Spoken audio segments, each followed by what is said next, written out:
नमस्कार. सरळ शृंखला संयुगाच्या IUPAC नामकरण पद्धतीची माहिती घेऊया. IUPAC नामकरण पद्धतीच्या 3 पायऱ्या आहेत. पायरी 1, सरळ शृंखला संयुगाचे रचनासूत्र लिहिणे. कार्बन अणूंची संख्या मोजून जनक अल्केन शोधणे.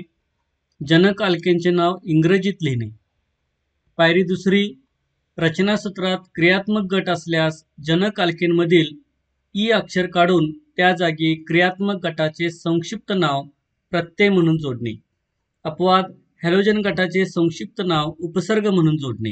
पायरी 3, कार्बन शृंखलेतील कार्बन अणूंना अंकन करणे.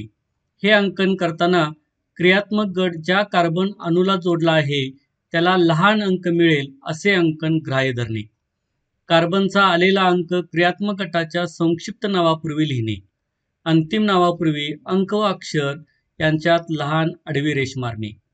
उदाहरण आहे CH3-CH2-CHCl-CH3.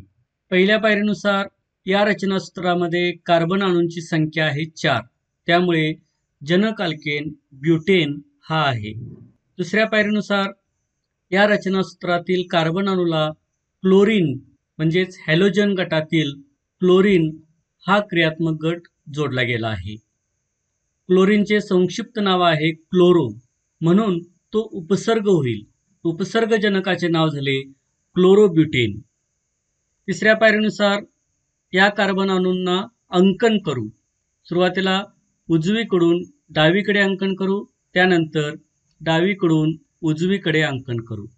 हे अंकन केल्यानंतर आपल्याला असं लक्षात येतं की क्रियात्मक गट ज्या कार्बन अणूला जोडला आहे त्याला 2 अंक प्राप्त झालेले आहेत, 2 आणि 3. यापैकी कमीत कमी अंकन 2 हे ग्राह्य मानू, म्हणजेच या रचनासूत्राचे IUPAC नाव आले 2-क्लोरोब्युटेन. म्हणून CH3-CH2-CHCl-CH3 या रचनासूत्राचे IUPAC नाव आले 2-क्लोरोब्युटेन.